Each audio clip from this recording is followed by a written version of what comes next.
Hello, everyone. Welcome to the Musawa Rahmani Center for Business and Government for what promises to be a fascinating conversation on the Paycheck Protection Program. My name is Aparna Mathur, and I'm a senior fellow at the center, where I research the US social safety net, and I also research COVID pandemic programs. This research series started during my time as a senior economist at the White House Council of Economic Advisors, where I was during March 2020 to May 2021. So basically during the first year of the pandemic, and really got interested in, we were spending a lot of money, as all of you know, I think through the CARES Act, I think we spent close to $2.8 trillion over 2 years. And at one point, I remember being asked, the CEA being asked to say, well, do we understand how effectively the money was spent? And this was in August 2020, so obviously nobody had any idea, but we sort of wrote up a report saying this is how much we spend, and this is how the programs were targeted, and this is where we think the money went. But I wanted to take my time at the Kennedy School to sort of step back and say, we did a lot, and we know we spent a lot of money, but do we know how effectively the money was spent? And if we had to go back and if we had to rethink and redesign those programs, would we do it differently? So, as Glenn and David and I were discussing, this is not an attempt to sort of, go back in time and say, well, in March 2020, with perfect foresight, this is what we would have done.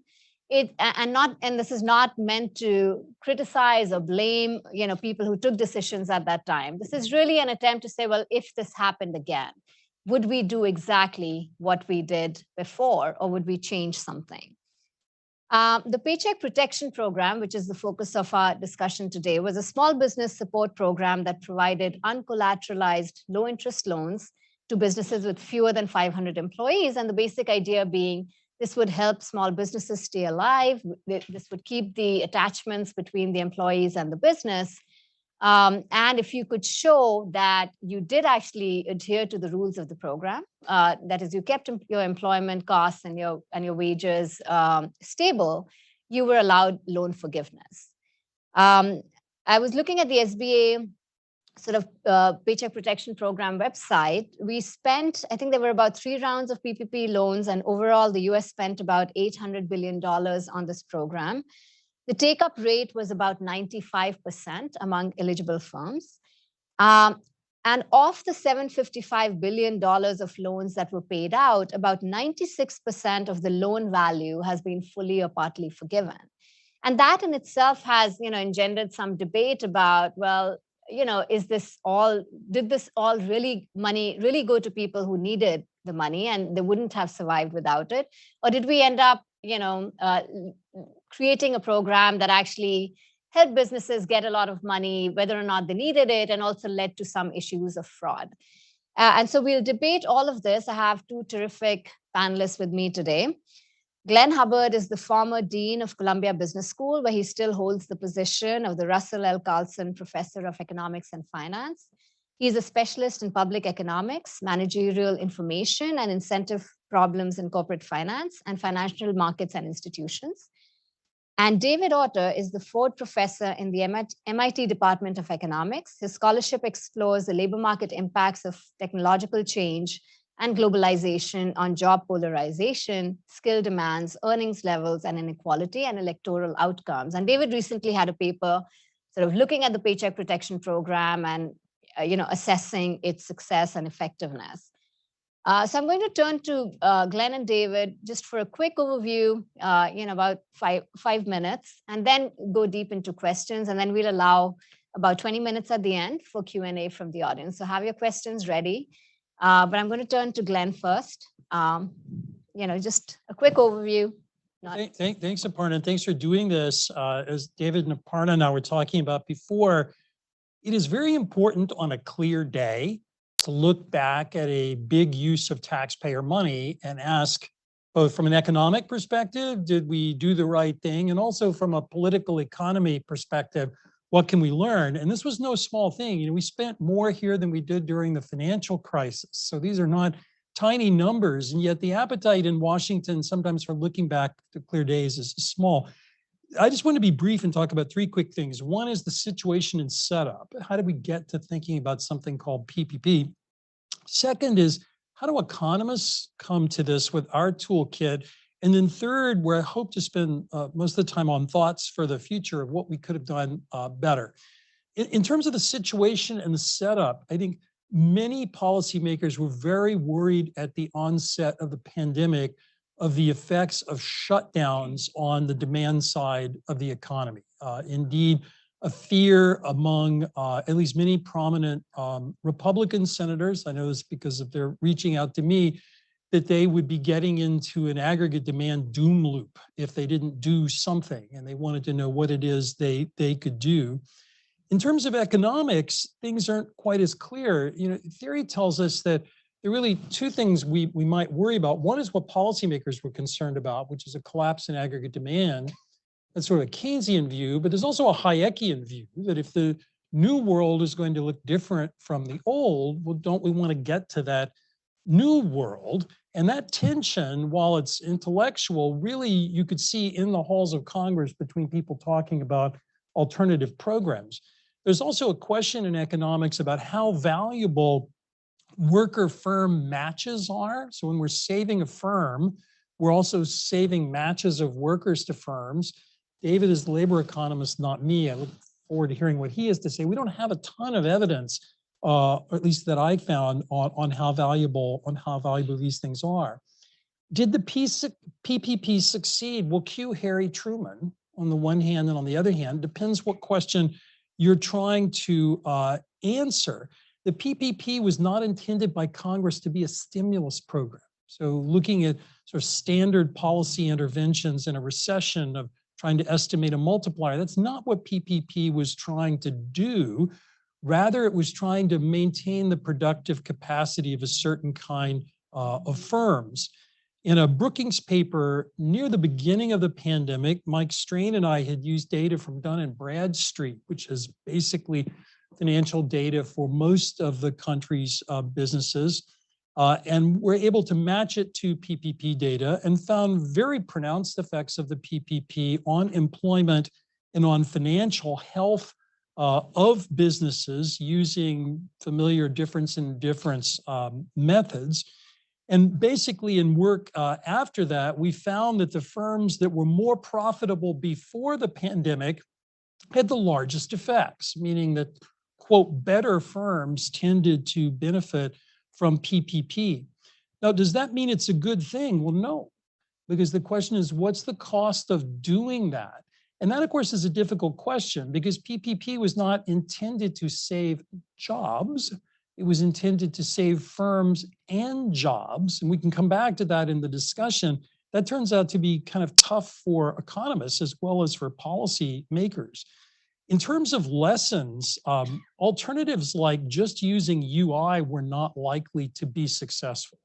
One is sort of a basic economic reason. If the goal was maintaining the firms and worker-firm relationships, UI isn't going to do it.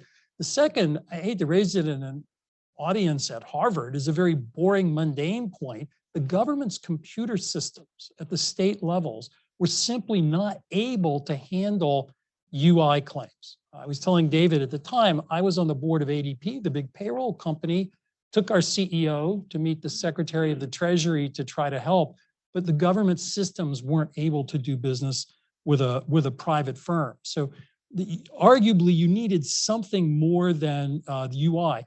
Just relying on loans couldn't do it because you couldn't get small businesses to be willing to accept ever higher debt burdens. They would have never made it. Could PPP have been better designed? 100%. So it shouldn't have been just focused on payroll or so focused on payroll. Congress thought it cared about people, but if you care also about firms and matches, you want to allow for non-payroll expenses. It went through banks. I'm partly to blame for that as one of the early designers of the program, and I'll give you my intuition. As I was telling Aparna, I was on vacation in India and literally being bothered in the middle of the night India time by Senator Collins, who said, I have to get $350 billion out the door real fast. Said, terrific. Why that number? We went over it and I said, that number is probably too small, probably needs to be a lot larger than that. But the reason for looking at banks was because banks had relationships with small and mid-sized businesses. And as I said, the government's computer systems wouldn't allow you to do it in the, I don't want to say sane, more logical way of dealing with the problem. Another design issue was that the management through the Treasury Department and the Small Business Administration left much to be desired. Many officials didn't even like the program, but Congress asked them to carry it out. And so this kind of bureaucratic turf battle was a problem. In terms of what economics might recommend, several things you might consider. One is to build on what's called a short-time compensation program. It's a, well, loosely speaking, a work-sharing program is used in 27 American states now. It was talked about at some points in the pandemic. We could look more. A second is a business interruption insurance program. We have, as many of you may know, something called terrorism risk insurance. After the 9/11 attacks, it became hard to insure very high-profile properties, but you don't want to crowd out all private insurance. So Congress let private sector insurers cover first dollars, with the taxpayers only on the back end, not the front end. We could do that here, but it would require some design issues. A second would be a two-step model where you have short-term grants to almost everybody, but then more thoroughly underwritten loans for firms who would do better. Can you do that 100%? The Fed during the crisis started work and then abandoned it on something called Main Street Lending Facility, where it too was working with Dun & Bradstreet to be able to do it. So this you could do. What worries me about it is not so much the fraud, although it's annoying. It's the legal maldistribution of the funds. So because of the way we set up the system in the Congress, the money didn't necessarily go exactly where the Congress wanted it to go. We have a clear day for rethinking the PPP, and I hope that we will do it. What we need to be doing at the margin is A, having conversations like this, B, investing in IT, and third, getting people together to think about those models. So more to say, but I'll stop here and turn it to David. Yeah, we're going to get into a lot of these in more detail. David? Great, thank you. It's a pleasure to be here. I think I'm going to agree with almost everything Glenn just said, except for the idea that we could have done it better. Much as it was a terrible program, it's not obvious that we could have done it better in the time that was available. So let me explain why I mean that. So the first thing to know about the PPP is that it was completely untargeted. Any firm that said it was facing hardship because of COVID, of the pandemic, could apply for a loan. There was almost no paperwork required. You essentially self-certified. You said, I have fewer than 500 employees. That's actually kind of fuzzy. Some firms above 500 probably dip into it. And it was remarkably successful in getting money out the door. The fact that 95% of people, so you have to ask, well, why was it only 95%, given that it was free money? And I suspect people worried that it was an actual loan. Exactly. So it was completely untargeted. Any firm could take it. The second thing to know about it is there was a specific reason for doing that, which Glenn alluded to, which is the government did not have the information systems to do this. It didn't know who the clients were. And it was very concerned, rightly, I think, that if it didn't act fast, businesses would start to fold. And so it wanted to get the money out as fast as possible. And the only way to do that was to harness the private sector. And that meant working through banks, eventually working through these fintech firms like Blue Acorn and Womply, which seems to have been a sort of a focal point of fraud in the program down the road. The third thing to understand is the money, by and large, did not go to workers and really didn't go to businesses that were distressed.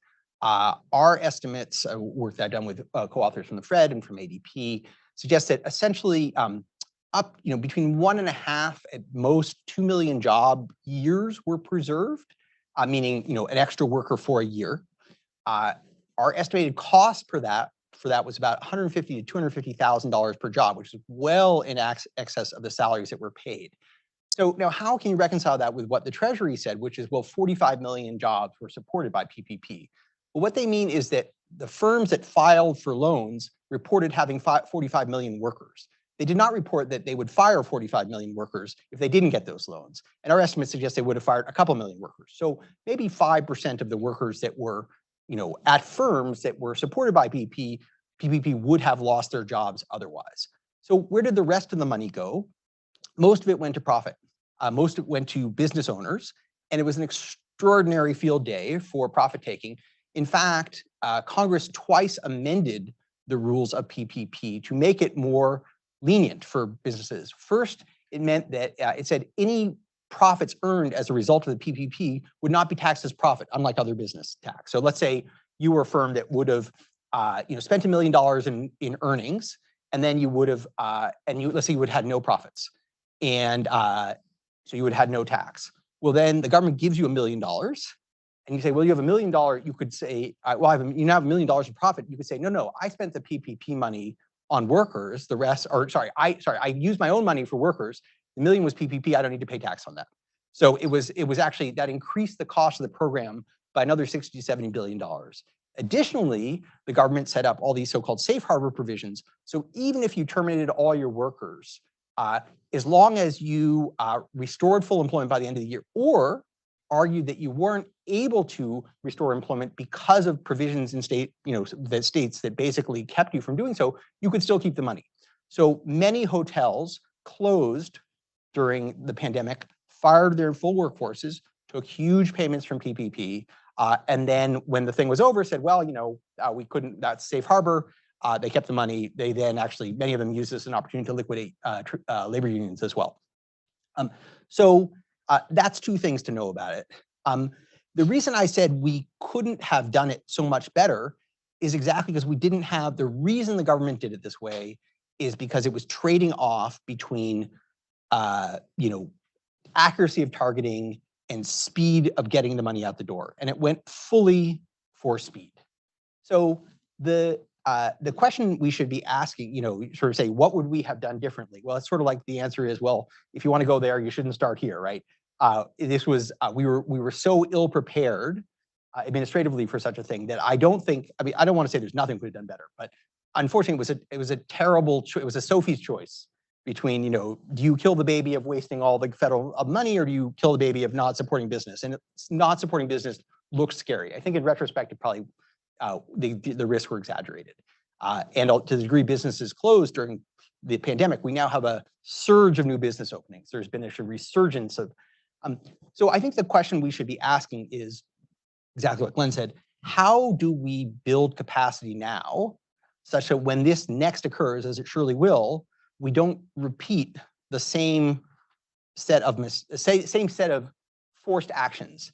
And I think, and the last thing I'm going to say, and then I'm leaving. No, this last thing, you both said everything I wanted to ask you about. Okay, well, should I stop here? No. Okay, so the last thing I say is that the way I think to build capacity is through the unemployment insurance systems. We have 50 states UI systems, each more antiquated than the last. All of them running on software written in the 1950s, computers that you could only find in a museum, and yet all of them get a substantial share of their funding from the federal government and hand all the data to the federal government with a substantial lag. So if any of you have ever used the LEHD, the Longitudinal Employment Household Dynamics database, that's just UI data shipped from states to federal government. So this is the moment to nationalize the UI system, modernize it, and then the federal government would actually have a window into who's working, who's not, and would have the ability to do short-time work at scale. In the small business lending, that could be a Main Street facility, but you'd have time to do it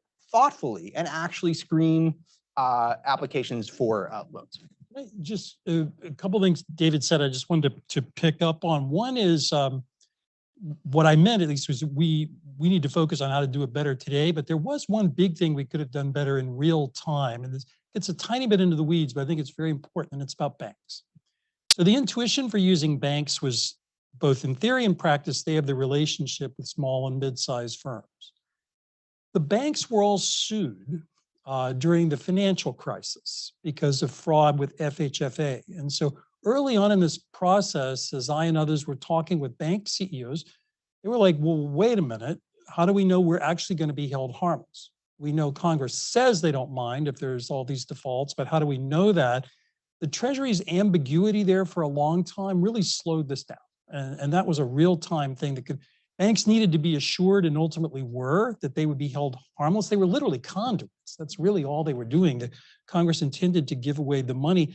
And why is that important? Because it affected the distribution of the loans, because all the banks who were in had particular networks, and those networks, whether they were more or less deserving, wound up getting more of the money. So that was a real-time issue. Second thing I just wanted to say is, I don't mind as much as David that profits went up. Congress intended to prop up the business sector. You could agree or disagree with that objective. It intended to do that. And then the third is, I guess, my own intervention, I would suggest, is business interruption insurance. I agree with David on UI, but if the purpose is also maintaining the firms, you need to think about an intervention beyond payroll, beyond UI, and some kind of federal business interruption insurance, a la the terrorism risk insurance model, strikes me as still worth considering. But Aparna, I know you wanted to grill us, so I'll shut up. So stepping back, Glenn, you mentioned like at the beginning of the crisis, where did this idea of the program come from? Because I remember when we were discussing, you said, well, there was always the idea to support larger businesses, and we did a lot for them, but the idea to support Main Street lending or support small businesses seems like a relatively new thing for this crisis. Where did the idea come from? And I remember you wrote early on that this should be a temporary program. We shouldn't worry about targeting too much to areas that were underserved, but ensure that businesses keep their employees. So where did this come from? And I mean, the original thinking of the time was we were looking at something V-shaped. Remember, early in the pandemic, the idea was this is going to be really bad. It's like turning a light switch off, and then at some point you're going to flip it back on. And many of us were worried what would be the demand destruction during the period the light switch was off. Now that turned out to be not the right model of the pandemic, but that really was the intuition. Weirdly enough, the calculations that got people going came on the right from people like Mike Strain and myself, and on the left from Emmanuel Saez and Gabriel Zuckman, with almost the same numbers, that this was a very, very big problem. And Congress came up with $349 billion. I don't know how. I think Treasury gave them the number. The true number it needed was more like $1 trillion to replace the kind of revenue it wanted to replace. The ultimate cost of the program is around 800. So that rough back of the envelope math wasn't too far off. So that was really the origin. As I say, going through banks really came from the idea that if the Congress wanted this to happen fast, stuff like fixing IT systems, that's not fast. So you'd have to go through the banks. And as I said to you at lunch, I mean, the hiccup that I missed was the FHFA problem, that many of the banks were very hesitant at first because they'd been sued the last time there were defaults, and they wanted to make sure that they were going to be held harmless. David, when you saw the PPP program come out in the initial, like in March, I think it was, any concerns you had around the design then, or was it more like ex post? We now understand that, there are huge issues with the way the money got distributed and where the money went. But at that time, did you think, oh, I would have done this differently? So I think I didn't really fully understand the details until it was too late. Not that anyone asked me.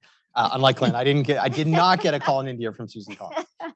But I would say, I mean, the interesting thing about CARE is this is sort of the typical Yogi Berra situation of, you come to a fork in the road and pick it up, right? I mean, there were 3 different things you could do, right? You could stimulate households, you could give money to workers who were unemployed, or you can give money to businesses. And Congress chose to do all 3 in spades. And this was a clear, like, break the glass, pull the lever, run out of the building kind of moment.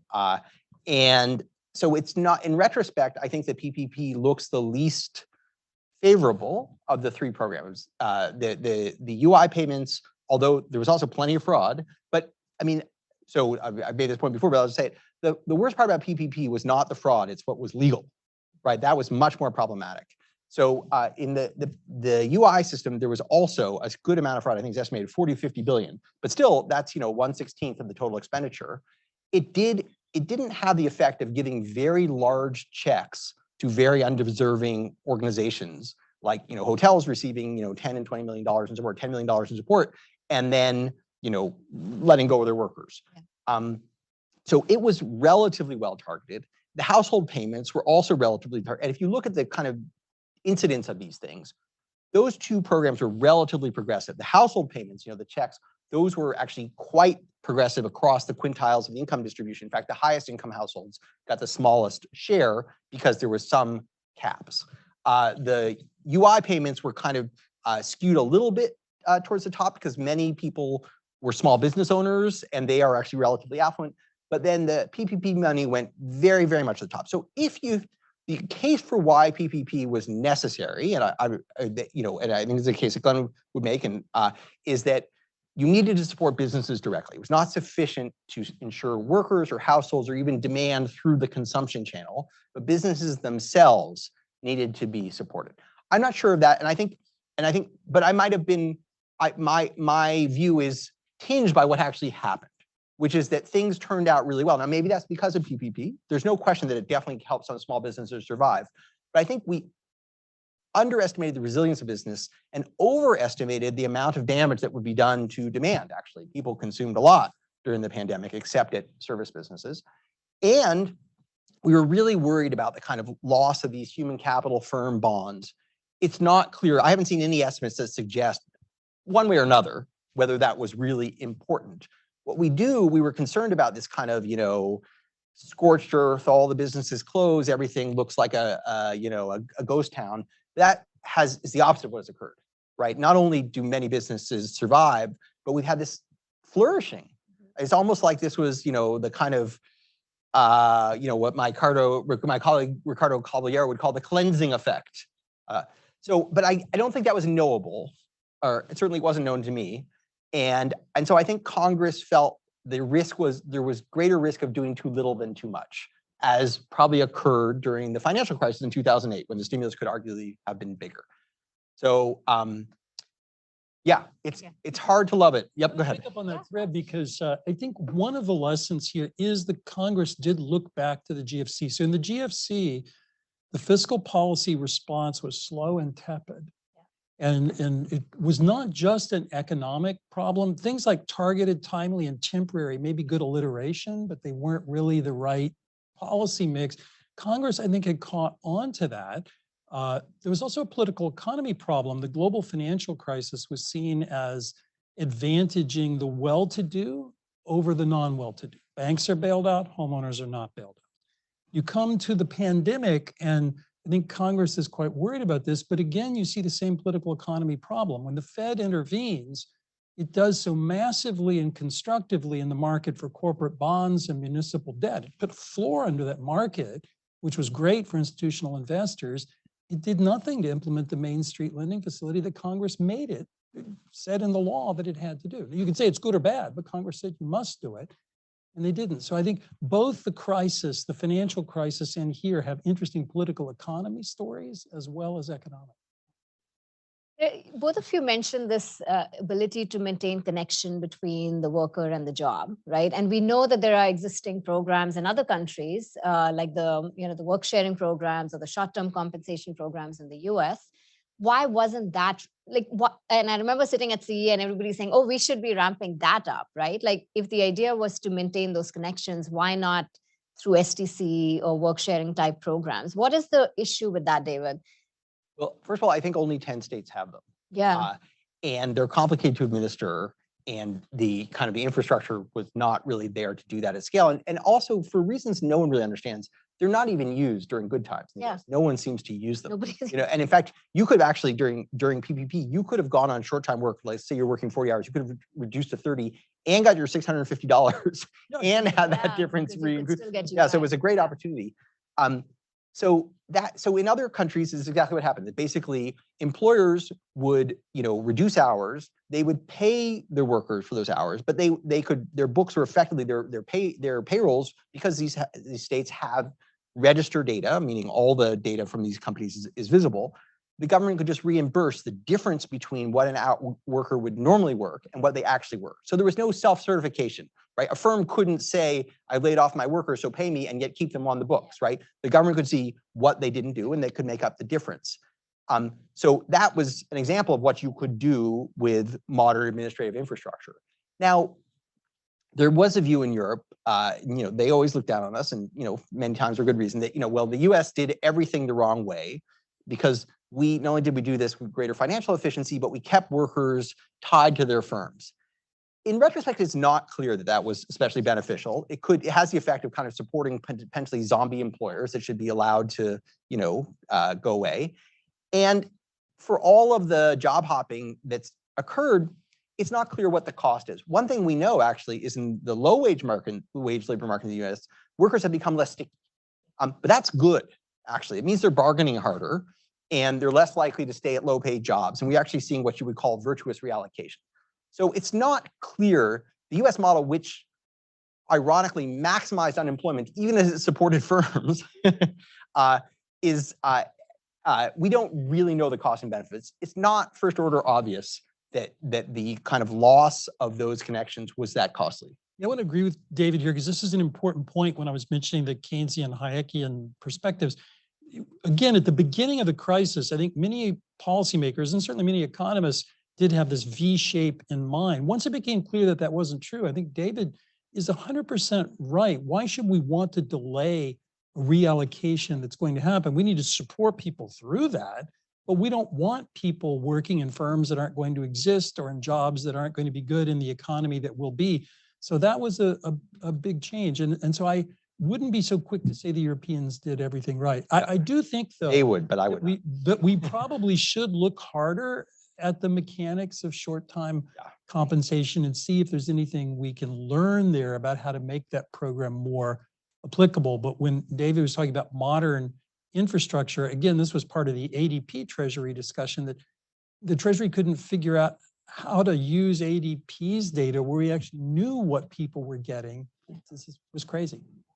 Yeah, so I mean, again, I fully agree. And I think nationalizing the UI system is like the very first step. Then we can have a federal short-time work program.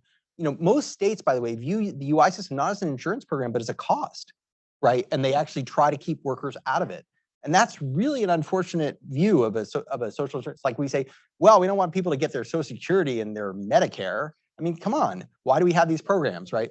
So these could be very constructively modernized. And what also on ADP, I mean, an irony is the Federal Reserve Board of Governors gets a data dump from ADP every week to help with their forecasting and analysis of the US economy. And that's great that ADP does that and all of that. But it's a little bit of a sad statement that the Federal Reserve has to go to the private sector and ask for donation, right, for data that it might be collecting on its own, or the federal government. And I want to point out, the US had the world's best administrative and data collection infrastructure forever, for a very long time. Almost all countries base their census, the design of their census, their monthly labor force on the census, on the US Census, on the current population survey, right? It's not like we have always been behind. Very far from it. The quality of US public works, of US civil service, of US infrastructure was far and away better. And not just because we were wealthier, but because we believed in good governance. And we stopped believing in it about 40 years ago, when we went from government as the solution to government as the problem. And the decay of capacity and infrastructure, belief in the government, and even quality of federal personnel is very clear now. Another, I'm going to get off my soapbox in just one sec, but you go to a post office and it's the most depressing place in the world, right? You're like, what the hell went wrong here? Well, what went wrong is Congress told the Postal Service it can't raise stamp rates or pay for itself, and it needs to fund its retirement in this crazy way. It is the case that the US Postal Service is still incredibly efficient, loses almost nothing, and is cheap, really cheap, but not self-sustaining. But they are so hamstrung that you go in and you think, oh my God, the government is incompetent. Why can't it do anything right? It's like, well, because Congress didn't want it to be competent, right? It doesn't want it to do it right. So it's distressing. I have said this before. I don't worry about the deep state. I worry about the shallow state. I worry about the loss of capacity to do what needs to be done. That's a good quote.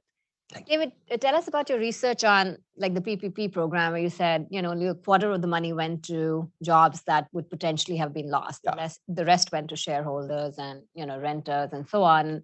And Glenn, your response to that is, well, maybe that was the intent. Maybe we did want businesses to stay afloat.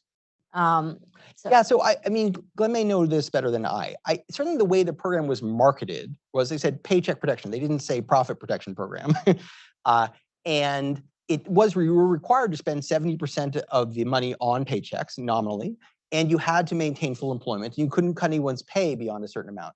So the way it was, advertised was it was for paychecks. Now that may have not been, you may understand better than I am, not disputing this at all, that actually the real goal was to get money to business owners, but call it paycheck protection. And so that, so if you didn't, so I think it really comes down to, was it a good program in retrospect, as opposed to the alternative of not having it, right? Which is, I really think, the only two choices we had, was how valuable was it to get $800 billion into the hands of business owners, given that workers could have collected UI and households would have got checks. In fact, if we hadn't had as much PPP money, you could have used the money, you could have given more money to through those other two channels. And I don't know the answer, but you might. No, I do think Congress did intend it as both. Obviously, in terms of the politics, paycheck protection sounds a lot better. But I think there was an education process, I think, with members of Congress too, that businesses don't just have workers as an expense. They have to turn lights on, they have to pay rent. And so once Congress says it wanted to maintain a business, whether that's good or bad, you needed to do more than just payroll, if that's your goal. Yeah, and 30% was allocated to that. Yeah, and that's why the rules changed over time, right? Earlier it was 75% on payroll, and then I think. And of course, that's true because 60. it depends on the kind of business, Yeah. how important payroll is for you as opposed to other expenses. Yeah. So one final question before we turn to Q&A is like, Glenn, you mentioned a couple of things you would do differently. Is it about fixing the PPP program, or is it about doing something like the business interruption insurance? So would you switch away from the PPP to something else? Well, I think it depends how much time and energy we put into the infrastructure. So if we could sit around and completely redesign all our infrastructure, I do think we'd be better served by using UI plus business interruption insurance. If you're telling me we're just not going to get better at it, then I think you have to go in and fix something like the Paycheck Protection Program. So I'd like to believe we're going to modernize our infrastructure, but that is a faith-based This is a Congress that wants to abolish the IRS, so not clear. Yeah, not clear. David, from you, like what would you do differently, or Yeah, how would we support small businesses, I guess is the question. Yeah, I think federalizing the UI system, creating a modern short-time work program would be the first step. And then I agree, having a Main Street lending facility, that would be great. But you could do that.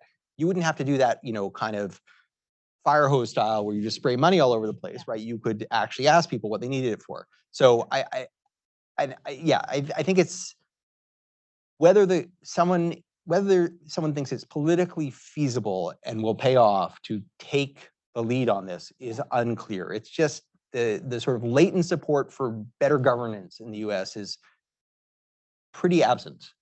And so I don't know who's gonna, die on that hill.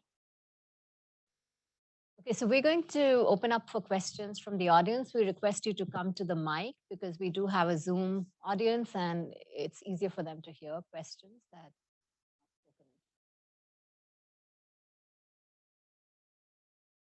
Don't be shy, we'll cold call. Insufficient coffee by the audience. Rachel, you want to start?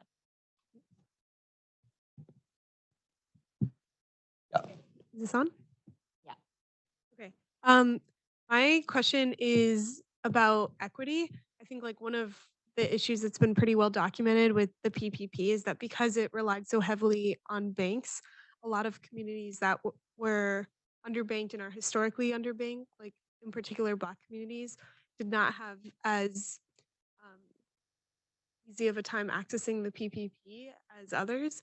So I'm curious, like how you would think about solving for that gap if you were to kind of reimagine a program like this with the benefit of hindsight. I think it's a great question.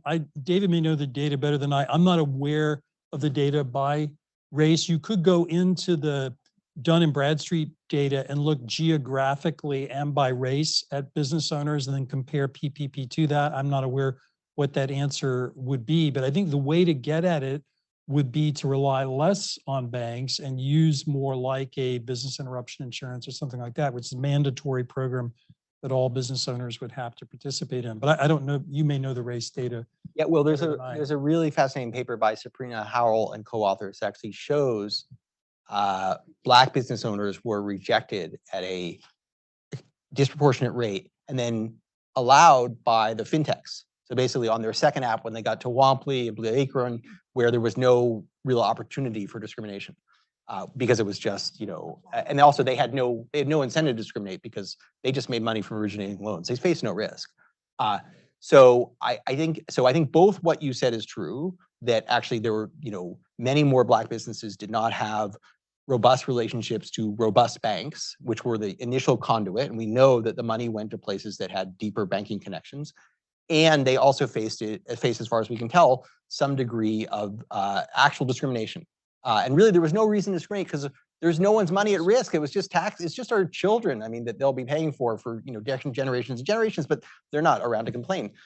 So I think, so a better designed, so having anything that's going to rely on sort of social capital and connections to the financial system, that's not going to work well for Black Americans, right? That's like bound to fail. So it's got to be through some much more uniform system. I don't think, for example, UI faced this problem, faced every other problem, but I don't think it would have, and that's because it was it didn't depend upon, a network or, oh, I trust you, or I'll prioritize your loan over someone else's, right? It was just fill out the form, get a check.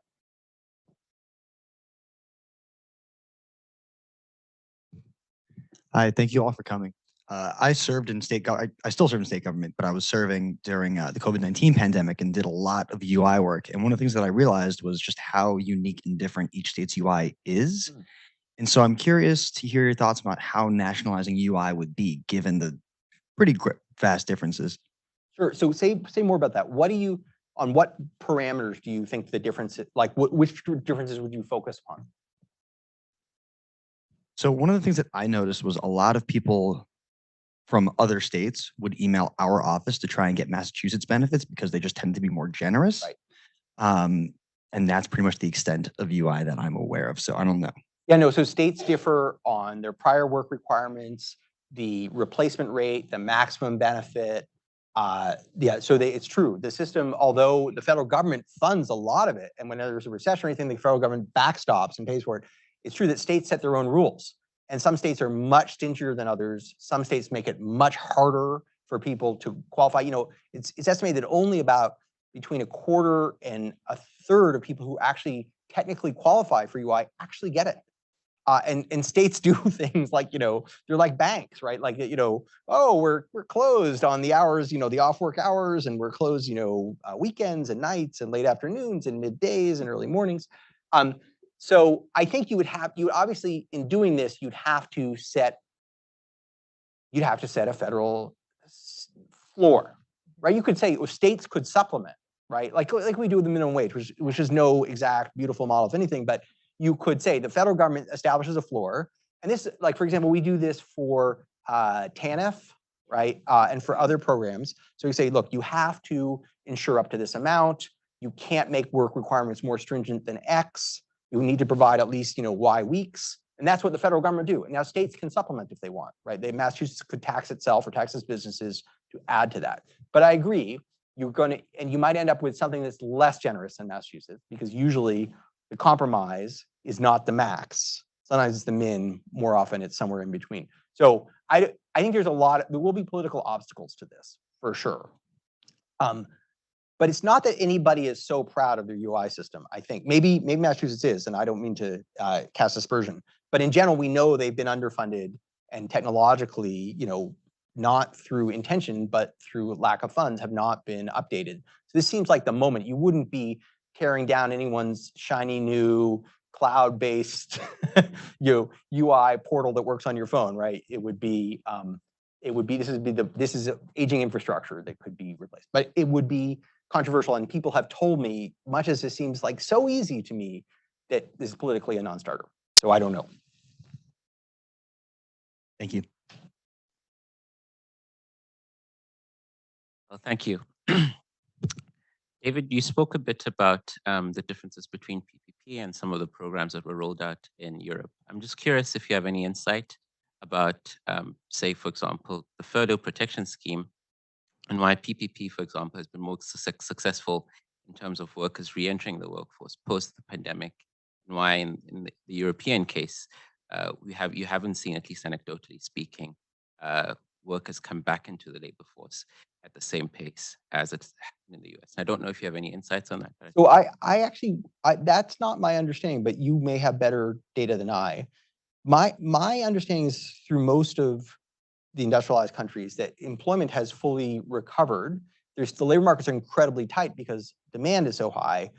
But I wasn't aware that they've actually, so the US has lost about 3.5 million workers. About 2 million of that actually appears to be early retirements among late career, highly educated workers. But that's not all of it. But I wasn't aware that the US looked better on this dimension than other countries. But it sounds like you have more specific expertise. as I said, anecdotal, but I've seen some. I've seen some. It could be that they didn't lose jobs, like we're saying, that there were more schemes to keep workers attached to the workforce. Yeah, that's, I think, the key difference Yeah. between the two. The European model was to keep attached to the same firm. And, if you're changing the economy, maybe that's not the right answer, but I don't think the labor force participation rates are so. We saw when we were doing our research, we saw a big spike in the US unemployment rate, but not really, that big in Europe. Now, the program was one of loans from the banks. Were any of those loans repaid? And did banks have a mechanism to get them repaid? Essentially, they weren't. That wasn't the point. Was effectively to give away the money. So the only reason that you call bank and loan was that happened to be the conduit for doing it. The government didn't have another mechanism. So the only way you wouldn't repay is if you violated some of the tenets of it. But banks were held harmless in that. That was really for the government to pick up in terms of auditing. But no, you wouldn't expect it to be repaid. I'm not making a moral judgment. That's just the way the Congress set it up. Was there any auditing? There is auditing of PPP, but not very much, not compared to, say, the employee retirement, I'm sorry, the employee retention tax credits. There's been very little auditing, except of very large payments. I think the SBA has basically said at this point, if you borrowed less than $2 million, you just have to self-certify. It's just a couple million. So yeah, there's almost no auditing in place. Many firms, the truth is many firms may have violated the terms and that will never be discovered. The other is the terms were so generous that it would be hard to violate them without outright fraud. Yeah. So there will be some outright fraud prosecuted. The people who, went on Facebook and said, here's my Lambo that I bought with a PPP loan, right? A couple of those will be rounded up. But most of the things that you would find most egregious were legal. Yeah. I have a question regarding a trivial point. So I think David just mentioned that Congress amendment for the PPP program, and one of them is like as long as the business can restore the employment at the end of the year, it can keep the money. So I'm just wondering, like, how large is the cost of this part, and if we do it again, like, is there any way like we can stop this loophole? Yeah, it's a great question, and I don't know specifically if it, for the same reasons. The reasons the program was designed is also the same reasons hard to audit, which is the lack of quantitative insight into what's going on. So I don't know specifically. In a lot of sectors, things just kept going, right? So in transportation and warehousing and manufacturing, in the services, I think there was a huge amount of job loss.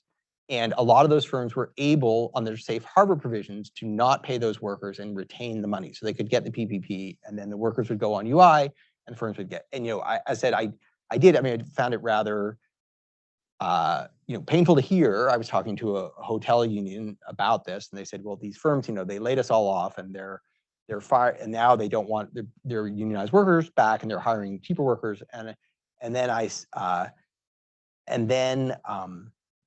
said, well, it's really tight demand now.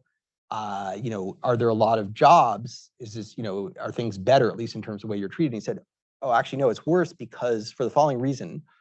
During the pandemic, people got used to the idea that you don't clean their room every day. So that means you only clean hotel rooms at checkout. most of the checkouts occur over the weekend, right? So basically the hotel staff are called back in to work crazy hard during the weekend, and then they're not needed during the week. And so, yeah, so it doesn't, the union was just like, how do we make them pay for this? So yeah, I think it was, I'm not sure the answer. I think that, it comes back to, you wouldn't want to ever do this again, even if you had to do it this time.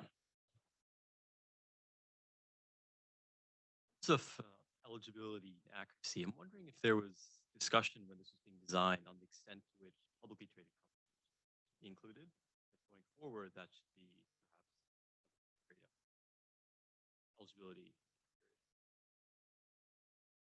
Well, the program is really focused on small and mid-sized firms. In general, for public companies, I'm not sure why the government would want to be in this business. I mean, you could imagine the government then taking, as it did during the financial crisis, warrants or some other payment back to compensate taxpayers.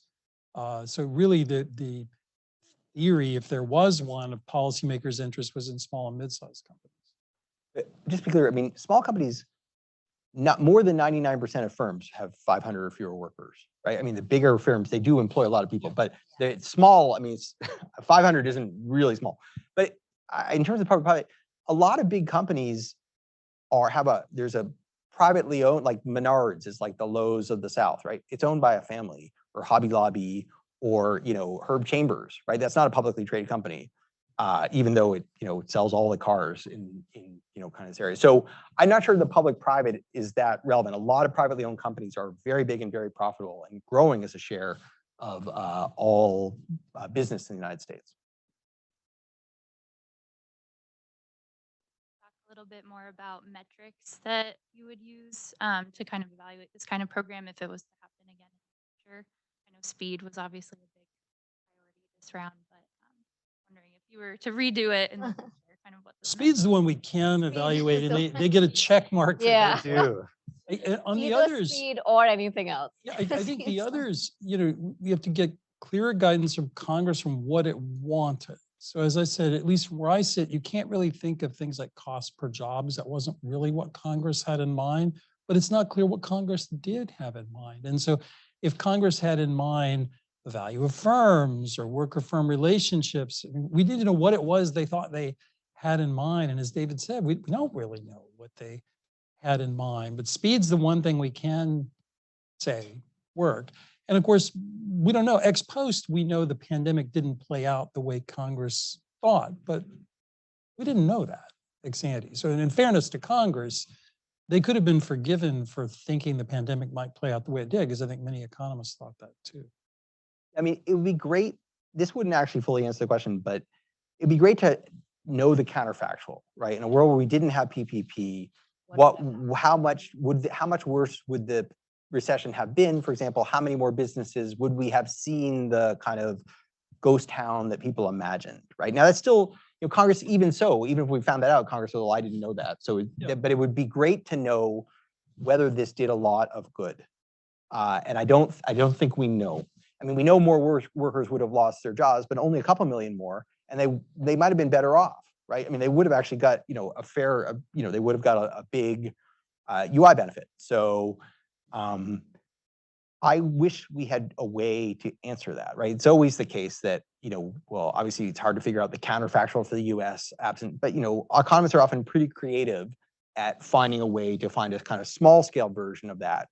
But it is a kind of a general equilibrium question, right? It's not just what happens to the businesses, but what happens to their suppliers and their customers and their neighborhoods and so on. So it is difficult, but it would be nice to get some evidence on to what degree extra infusions of cash to businesses in the area created benefits beyond, A, that preserve those businesses to the extent that we think that's important, and B, had other benefits that wouldn't just be there, but, are in the kind of local economy. It's interesting to me, apropos of your question, how little policy attention there is here. So take things like tax cuts. So there's always looks backs on tax cuts. Did we accomplish what we wanted? Is the incidence what economists said? Was the revenue cost? And yet here on money much larger than any tax cut that I'm aware of, where's the curiosity from the Congress? It's kind of unusual. That's one question I had, Glenn, like with the loan forgiveness numbers that we're seeing, like 96%, 99% in some loan categories. Does this lead to moral hazard? Like the next time we do this, because I remember at the start of this crisis, not every business thought this was going to be a grant, right? Not every business thought, oh, I'm going to go to Congress and I'm going to get 100% loan forgiveness. And so there was some hesitation in taking it on because yes, now you were indebted to the government and you didn't know what that brought. But do we worry that, the next time we have to do something like this, everybody like, well, essentially this is going to turn into a grant. So a lot more businesses, would want to apply and there would be, the program could grow even bigger if, let's say, nothing else changed. Well, hopefully if we did this again, we wouldn't do it through this loan mechanism. We would do it through, as I mentioned in my remarks, you could imagine a small scale grant and then more significant underwriting for firms you think are going to survive. We have the data to be able to do that. It was, as I said, it's odd to talk about banks and loans because this was never intended to be done by Congress. It really was, free equity, basically. Okay, any last thoughts, David, Glenn? Before we wrap up, I think we're almost at time. Any other questions? Let me first ask. So one thing you can say, I think Glenn says essentially, the government deserves credit for accomplishing what it set out to do, which was to very rapidly distribute money to businesses. Getting even a handout that large takes a lot of hands, right? It's not at all easy. And so that was a success and that was the proximate goal. So in many ways, civil service servants executed that goal, with some valor. And I'm not sure Congress could have done a much better job in designing this program. I think the real lesson is we don't ever want to be put in that situation again. And whether we can keep, I agree with Glenn, the incuriosity is shocking. I think everybody wants to think of this as like that thing that happened on Saturday night. One time. And we need to maintain focus on it so that we change what we do. And I'm hoping that, research will eventually have the effect of muckraking here and really pointing out just the kind of financial atrocities that occurred as a result of this program design, and hopefully make people upset about that enough that they'll want to prevent it from occurring again. Well said. Thank you, everyone, for being here. Thank you to the panelists.